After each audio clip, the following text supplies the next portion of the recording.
Friends, आज हम बात कर रहे हैं यस बैंक की।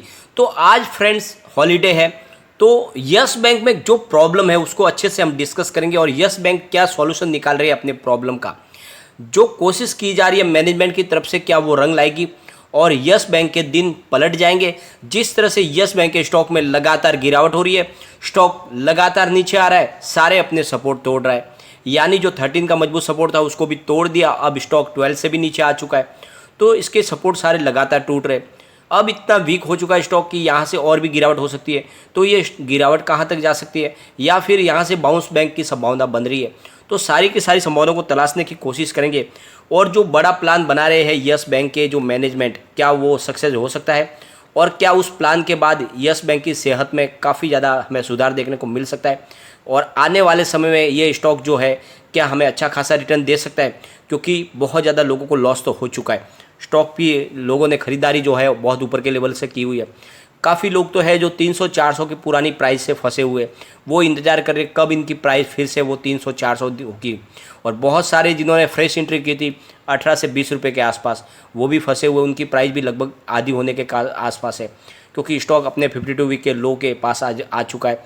उसको उसने टच भी किया और वहाँ से मामूली सी तेज़ी के साथ वहीं पे अभी फ़िलहाल रुका हुआ है। तो क्या यहाँ से संभावना बन रही है खरीदारी की या फिर अभी इसमें वेट एंड वॉच करना चाहिए या फिर लॉस बुक करके बाहर निकल जाना चाहिए?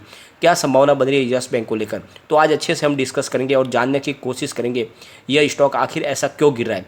क्या इसके पीछे वाकई में बैंक की कोई कमजोरी है या फिर एक सोची समझी रणनीति के तहत ये सब हो रहा है? तो उसको डिस्कस करेंगे और बैंक की जो भावी रणनीति है उसको हम अच्छे से डिस्कस करेंगे। जो बैंक ने बड़ी योजना बनाई है एसेट रिकंस्ट्रक्शन कंपनी बनाने की, जिसमें अपना स्टेक ले सकती है, क्योंकि कंपनी की जो पहले प्रस्तावना थी वो आरबीआई ने रिजेक्ट कर दी थी। तो अब फिर से शुरुआत की है, तो उसको जानेंगे। लेकिन फ्रेंड, उससे पहले अगर आप पहली बार हमारे चैनल पे आए तो चैनल को सब्सक्राइब कर दीजिए, एक बेल आइकॉन दबा दीजिए ताकि जब भी नया वीडियो बने पहला नोटिफिकेशन आपको मिले। वीडियो पसंद आए तो लाइक शेयर जरूर कीजिए। चलो फ्रेंड्स, वीडियो स्टार्ट करते हैं। मैं हूँ आपका दोस्त एस बी दवे और हमारे अपने चैनल ऑनलाइन कमाई में आपका बहुत बहुत स्वागत है। फ्रेंड्स, बहुत सारे लोग कहते हैं कि यस बैंक लगातार गिर रहा है। आप कहते हैं कि यस बैंक में तेज़ी आएगी, लेकिन यस बैंक तो लगातार गिर रहा है। तो मैं आपको फ्रेंड्स एक अच्छे से एग्जाम्पल के माध्यम से आपसे बात करना चाहता हूँ कि इस बुल रेस में बहुत सारे ऐसे पेनी स्टॉक भी है जो लगातार दौड़ रहे, बहुत ही बुरी तरह से दौड़ रहे, अपनी रकम को कई गुना बढ़ा चुके, जिनका कोई फंडामेंटल भी नहीं है। बहुत सारे ऐसे कमज़ोर मिड कैप के स्टॉक है जो भी दौड़ रहे। तो जब वो सारे के सारे दौड़ रहे उसके बावजूद भी यस बैंक का स्टॉक नहीं दौड़ रहा, तो उसके पीछे वजह यह है कि इसको टारगेट किया जा रहा है। एक बड़ा ग्रुप है जो इसको टारगेट कर रहा है और एक माहौल बनाया जा रहा है ताकि जो रिटेल इन्वेस्टर है वो बिल्कुल फंस जाए और इससे दूर हो जाए, और जो उनकी मंशा है कि इस निचले लेवल से ख़रीदारी करे, बस वो उनकी मंशा वो पूरी करना चाहते हैं। और इसीलिए एक माहौल बनाया गया और इस माहौल के जो इस ट्रैप में है फंस रहे हैं रिटेल इन्वेस्टर और अपना माल अपने हाथ से लगातार उनसे छीना जा रहा है। एक बात को ध्यान रखें, जिस तरह से रिजल्ट पेश किया गया है वो काबिल तारीफ़ है, उसके बाद भी जो प्राइस गिर रही है वो एक बात को समझा रही है कि ये एक प्लान है, उसमें आपको नहीं फंसना है। तो जो यस बैंक का जो मैनेजमेंट कोशिश कर रहा है, एक बार हम उसको भी डिस्कस कर लेते हैं। तो जो मुश्किल दौर से गुजरी यस बैंक ने बिजनेस को पटरी पे लाने के लिए एसेट रिकंस्ट्रक्शन कंपनी यानी एआरसी शुरू करने की तैयारी कर दी है। बैंक ने इसके लिए संभावित निवेशकों से एक्सप्रेशन ऑफ इंटरेस्ट यानी ईओई मंगाए है। एक्सप्रेशन ऑफ इंटरेस्ट के मायने हैं कि जो कंपनी यस बैंक के इस बिजनेस प्लान में भागीदार या निवेश करना चाहती है वह अपना आवेदन भेज सकती है। यस बैंक ने अर्नेस्ट एंड यंग प्रोजेक्ट के लिए एडवाइजर नियुक्त किया है। यस बैंक ने एक्सप्रेशन ऑफ इंटरेस्ट मंगाने के लिए अखबार में विज्ञापन भी दिया है। इस विज्ञापन में बैंक ने मजबूत बैलेंस शीट वाली डिस्ट्रेस्ड एसेट बिजनेस में काम करने वाली कंपनियों से आवेदन मंगाए जो जिनका एक्सपीरियंस है इस बिजनेस का। यस बैंक ने विज्ञापन में यह भी कहा है कि संभावित निवेशक एआरसी के लीड पार्टनर या स्पॉन्सर हो सकते हैं, यानी उनको एक बड़ी जिम्मेदारी दी जा सकती है, वो खुद भी लीडर बन सकते हैं या फिर उनकी बड़ी हिस्सेदारी इसमें हो सकती है। पहले भी यस बैंक इस पर संकेत दे चुका है। वह हाल ही में प्रस्तावित नेशनल एसेट रिकंस्ट्रक्शन कंपनी यानी एनएससीएल में या बैड बैंक का हिस्सा नहीं बनेगा, ये यस बैंक ने अपनी तरफ से क्लियर कर दिया है। यस बैंक का मानना है कि वह अपनी एसेट रिकंस्ट्रक्शन कंपनी बनाकर ज़्यादा बेहतर तरीके से अपने बैड लोन की रिकवरी कर सकता है। तो यस बैंक ने अपनी तरफ से सोच लिया है, वो किसी भी बड़े बैड बैंक की जो प्लानिंग चल रही है सरकार की तरफ से उसका हिस्सा न बन के अपनी खुद की एआरसी बनाना चाहते हैं, ताकि उससे जो उनका बैड लोन है उससे अच्छे से वो निपट सके, उसको जल्द से जल्द उसमें से बाहर निकल पाए, निजात ले पाए। विज्ञापन में यस बैंक ने यह भी कहा है कि संभावित निवेशकों को न्यूनतम क्राइटेरिया पूरा करना होगा। यस बैंक के एआरसी के लिए वही कंपनी आवेदन कर सकती है जिन्होंने मार्च 2021 में खत्म फाइनेंशियल ईयर में वैश्विक स्तर पर कम से कम 5 अरब डॉलर का एसेट मैनेजमेंट का काम किया हो, यानी जिनके पास बहुत अच्छा एक्सपीरियंस हो इस बिजनेस को आगे लेके जाने का, वही अपने लिए अप्लाई कर सकता है इस विज्ञापन के लिए, उसके लिए ज़रूरी है वो। इसके अलावा निवेशक की इतनी क्षमता हो कि वो भारतीय बाजार में भी 0.5 अरब डॉलर का निवेश कर सके, यानी पूरी तरह से मजबूत हो जो कंपनी, वही इसके लिए अप्लाई करे, ऐसी यस बैंक की मंशा है। संभावित निवेशकों के पास डिस्ट्रेस एसेट मैनेजमेंट और एनपीए वसूली में ग्लोबल एक्सपीरियंस होना भी ज़रूरी है, यानी जो भी इसके लिए अप्लाई कर रहे हैं उनके पास इस बिज़नेस का अच्छा खासा एक्सपीरियंस हो, जो इस बैड लोन को अच्छे से वसूल कर पा रहा है उनके पास वो एक्सपीरियंस हो, तभी वो इसके लिए अप्लाई करे। इसके साथ साथ आरबीआई के फिट एंड प्रॉपर क्राइटेरिया पर भी निवेशकों को खरा उतरना होगा।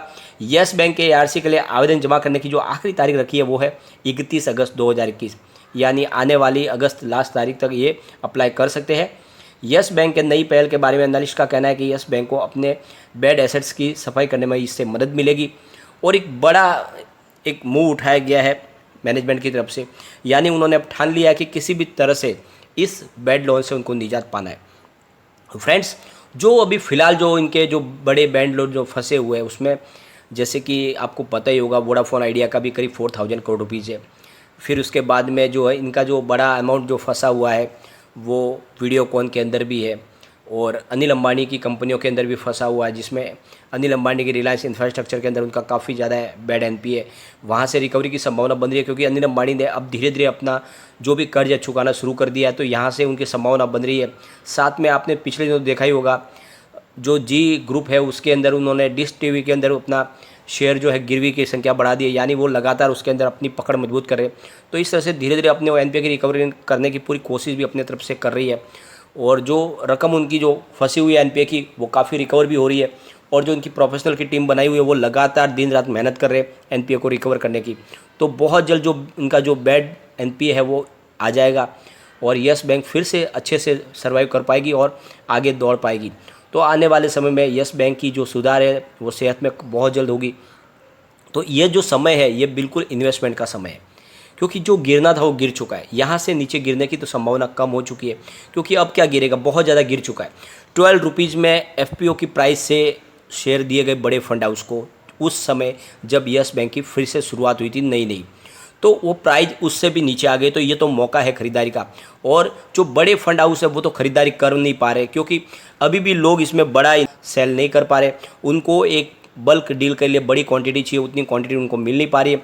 लोग अब अपना माल बेचना बंद कर चुके और इसके लिए उनके मंसूबे अभी भी कामयाब नहीं हो रहे, तो वो लगातार निगेटिव न्यूज़ फैला रहे ताकि लोग पैनिक कर जाए और इस लेवल पे भी अभी अपना माल बेचे, जबकि ये माल बेचने का बिल्कुल वक्त नहीं है, खरीदारी का वक्त है। इस लेवल पे आप अगर माल बेचोगे तो बाद में आप बहुत ज़्यादा पछताओगे क्योंकि यहाँ से बढ़ने की ही आगे संभावना है, गिरने की संभावना तो बहुत कम है।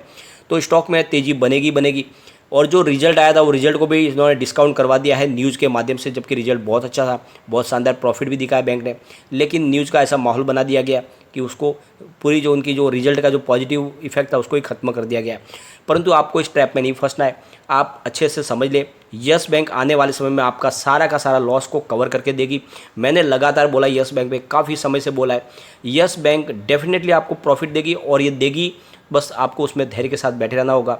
आने वाले समय में इसका रिजल्ट बहुत ही अच्छा आएगा और जो मैनेजमेंट है वो लगातार अपनी कोशिश कर रहा है, उसके नतीजे हमें देखने को मिलेंगे और जितना निगेटिव वातावरण बनाना चाहते हैं वो इस लेवल पे बना देंगे, बाद में वो खुद शांत हो जाएंगे क्योंकि उनको भी प्रॉफिट कमाना है। फिर वो आगे इस पर निगेटिव माहौल बनाना जब बंद कर देंगे तो इसकी प्राइस लगातार बढ़ेगी और उस समय फिर आपको भी मौका नहीं मिलेगा उसमें एंट्री करने का। तो अभी इस लेवल पर आप निश्चित होकर बैठ जाए, आने वाले समय आपको बेटर रिटर्न इसमें ज़रूर मिलेगा और जो यस बैंक जिस पटरी पे चल रही है वो आगे बहुत रफ्तार से बढ़ेगी। लगातार नए नए कोलैबोरेशन भी कर रहे हैं, आपने देखे ही होंगे, अपने एफडी के अंदर बहुत ज़्यादा शानदार इंटरेस्ट दे रहे ताकि उससे उनके कस्टमर बेस बढ़े और जो उनको बिजनेस के रूप में जो उनके पास एफडी आ रही है उसको लोन के रूप में बांटने के लिए उन्होंने बहुत सारे बिजनेस टाइप किए हुए, जिसमें बहुत सारी ऑटो फाइनेंस कंपनी या होम फाइनेंस कंपनियों के साथ उन्होंने बिजनेस टाइप कर लिए।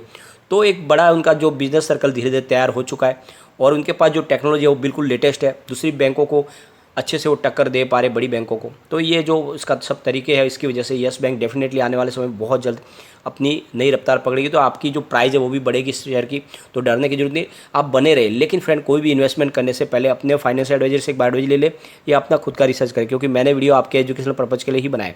वीडियो पसंद आए तो लाइक शेयर जरूर कीजिए और चैनल को सब्सक्राइब कर दीजिए। Thank you friend.